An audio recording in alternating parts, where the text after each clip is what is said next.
역사 속 기이한 실화 5화. 머리를 관통당하고 걸어간 남자. 1848년 어느 가을날 한 남자의 머리를 쇠막대 하나가 완전히 관통했습니다. 팔뚝보다 길고 무게가 어린아이만 한 쇠막대였습니다. 그는 쓰러지지 않았습니다. 그는 일어나 앉았고 말을 했고 제 발로 의사를 찾아갔습니다. 그리고 그날 이후로 그는 조금 다른 사람이 되어갔습니다. 그의 이름은 피니어스 게이지. 25살의 철도 공사 현장 십장이었습니다. 그 시절 미국은 온 나라에 철기를 깔던 중이었습니다. 산을 뚫고 바위를 부수며 동쪽과 서쪽을 쇠줄로 잇던 시대였지요. 거칠고 위험한 일이었고 게이지 같은 사람이 없으면 도무지 굴러가지 않는 일이었습니다. 그는 일을 잘하는 사람이었습니다. 그를 데리고 일해본 사람들은 그가 현장에서 가장 유능하고 믿음직한 사람이라고 입을 모았습니다. 침착하고 빈틈이 없고 거친 인부들을 손쉽게 이끄는 사람이었습니다. 한마디로 자기 일을 정확히 아는 사람이었습니다. 1848년 9월 13일 미국 버몬트의 어느 시골. 그의 일은 철기를 놓기 위해 바위를 폭파하는 것이었습니다. 바위에 구멍을 뚫고 그 안에 화약을 넣고 그 위에 모래를 덮은 다음 긴 쇠막대로 꾹꾹 다져 넣는 일이었습니다. 늘 하던 익숙한 작업이었습니다. 그는 그 일을 눈을 감고도 할 수 있었습니다. 그가 쓰던 쇠막대는 아무 막대가 아니었습니다. 그가 직접 대장장이에게 부탁해 자기 손에 꼭 맞게 벼린 것이었습니다. 한쪽 끝은 뾰족했고 길이는 사람 키만 했으며 무게는 어린아이만 했습니다. 그는 그 막대를 아꼈습니다. 그 막대가 언젠가 자기 목숨을 노릴 거라고는 꿈에도 생각하지 못한 채로요. 그날도 여느 날과 같은 오후였습니다. 단 하나 아주 작은 순서 하나가 어긋나기 전까지는요. 순서는 이랬습니다. 화약을 넣고 그 위에 모래를 덮고 그 다음에 쇠막대로 다진다. 모래가 화약과 쇠막대 사이를 막아주는 안전의 한 겹이었습니다. 그런데 그 순간 모래를 부어야 할 조수가 잠시 한눈을 팔았습니다. 누군가 게이지를 불렀는지도 모릅니다. 게이지는 모래가 이미 덮였으려니 생각하고 부르는 쪽으로 고개를 살짝 돌린 채 쇠막대를 화약 위로 내렸습니다. 딱 한 박자였습니다. 모래 한 겹이 빠졌다는 것을 그도 조수도 알지 못한 그 짧은 한 박자. 쇠막대가 맨화약 위 바위에 부딪히며 불꽃이 튀었습니다.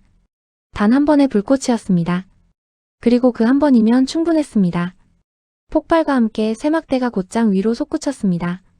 그것은 그의 왼쪽 광대뼈 아래로 들어가 왼쪽 눈 뒤를 지나 뇌의 앞부분을 통과해 머리 꼭대기로 빠져나갔습니다. 그러고는 20m도 더 떨어진 곳에 가서 둔탁한 소리를 내며 풀밭 위에 떨어졌습니다. 인부들은 그 막대를 멍하니 바라보기만 했습니다. 방금까지 게이지의 손에 들려있던 그것이 게이지의 머리를 지나 저 멀리까지 날아가 있었으니까요. 작은 순서 하나가 어긋났을 뿐이었습니다. 한 사람의 인생이 통째로 둘로 갈라지는 데에 필요한 시간은 반초도 되지 않았습니다. 그는 뒤로 넘어가 한두 번 몸을 떨었습니다. 그리고 잠시 뒤 말을 했습니다. 동료들은 멍하니 서 있었습니다. 방금 두 눈으로 본 것을 머리가 미처 받아들이지 못했으니까요. 그들은 소달구지에 그를 실었습니다. 그런데 게이지는 달구지 위에서 누가 부축하지도 않았는데 똑바로 앉아 있었습니다. 몇 마일이나 되는 길을 그는 흔들리는 달구지 위에서 꼿꼿이 앉아 견뎠습니다. 머리에 구멍이 뚫린 채로요. 그렇게 그는 마을 의원까지 갔습니다. 의사가 도착하자 머리에 구멍이 뚫린 그 남자는 의사를 올려다보며 이렇게 말했다고 합니다. 선생, 여기 일거리가 좀 생겼습니다. 그 끔찍한 상황에서 거의 농담에 가까운 말이었습니다. 정신이 온전하지 않고서는 나올 수 없는 말이었지요. 의사는 자기 눈을 의심했습니다. 환자는 멀쩡히 깨어 있었고 묻는 말에 또박또박 대답했으며 사고가 어떻게 났는지까지 차분히 설명했습니다. 그러나 그의 머리에는 위아래로 뻥 뚫린 구멍이 있었습니다. 의사는 벌어진 상처 사이로 그의 뇌가 맥박에 맞춰 가만히 꿈틀거리는 것을 보았습니다. 누구도 그가 그날 밤을 넘기리라 생각하지 않았습니다. 사람들은 조용히 관을 준비했습니다. 의사조차 자기가 적고 있는 것이 회복의 기록이 아니라 임종의 기록이라고 여겼습니다. 그런데 그는 넘겼습니다. 몇 주가 지나자 상처가 아물기 시작했고 몇 달 뒤에는 다시 제 발로 걸어 다녔습니다. 하버드의 외과 교수가 그를 직접 살펴보고 의대 학생들 앞에 기적처럼 그를 세웠습니다.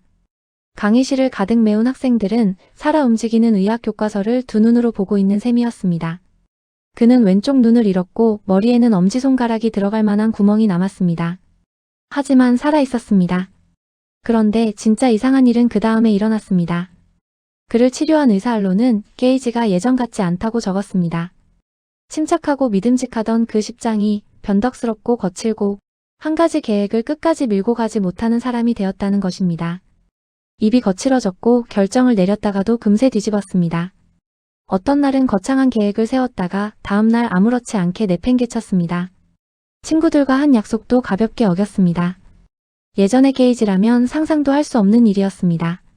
그를 오래 알던 사람들은 짧고 분명하게 말했습니다. 그는 더 이상 게이지가 아니다. 몸은 멀쩡히 회복했는데 그를 바로 그 사람이게 만들었던 무언가가 쇠막대와 함께 빠져나가 버린 듯 보였습니다. 얼굴도 기억도 말솜씨도 그대로였습니다. 그가 누구인지 어디서 자랐는지 무슨 일을 했는지도 다 알고 있었습니다. 다만 그 모든 것을 안돼 묶어 게이지라는 한 사람으로 세워주던 무언가가 어딘가에서 흐트러져 버린 것입니다. 그렇게 그의 이름은 교과서에 실리게 됩니다. 뇌의 특정한 부분이 사람의 성격이라는 그토록 내밀한 것을 쥐고 있다는 역사상 가장 분명한 첫 증거로서요. 쇠막대 하나가 지나가며 사람의 자신이라는 것이 대체 어디에 사는지를 세상에 처음으로 보여준 셈이었습니다. 그가 죽고 한참이 지난 뒤에야 사람들은 깨달았습니다. 인간이 뇌라는 그 어두운 방을 처음으로 들여다본 창문 하나가 바로 그날의 끔찍한 사고였다는 것을요. 그런데 여기서 솔직하게 한 가지를 보태야 합니다. 100년이 넘게 이야기가 거듭되는 동안 게이지는 점점 더 망가진 인간으로 그려졌습니다. 술에 절어 싸움이나 일삼다 한푼 없이 떠돌이로 죽은 사람으로요. 사람들은 그런 결말을 은근히 좋아했습니다. 끔찍한 사고에는 끔찍한 끝이 어울린다고 여겼으니까요. 그런데 한 역사가가 옛 기록을 하나하나 다시 파보니 그 비참한 모습은 대부분 후대가 부풀린 것이었습니다.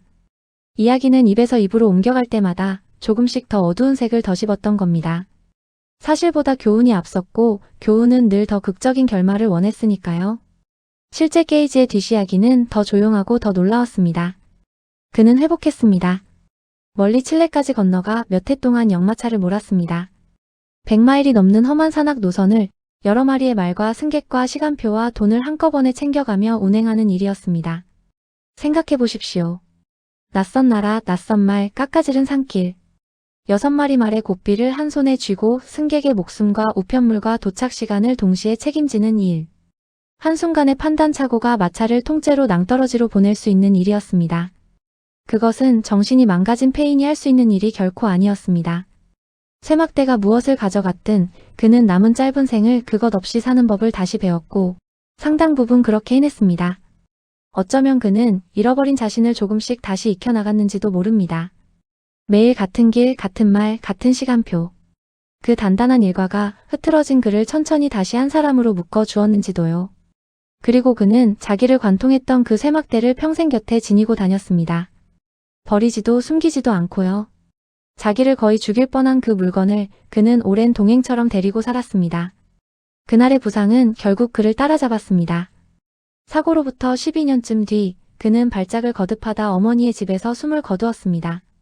36살이었습니다. 그를 한번 살려보냈던 그 사고가 12년이라는 유예 기간을 두고 조용히 다시 찾아온 셈이었습니다. 세월이 흐른 뒤 그의 두개골은 무덤에서 다시 꺼내졌습니다. 그리고 그 두개골과 그를 관통했던 쇠막대는 함께 한 박물관의 유리장 안에 놓였습니다. 오늘도 그 둘은 나란히 그 자리에 있습니다. 100년이 훨씬 지난 지금도 사람들은 그 유리장 앞에 서서 같은 것을 궁금해합니다. 저 쇠막대가 가져간 것은 무엇이고 그가 끝내 지켜낸 것은 또 무엇이었을까 하고요.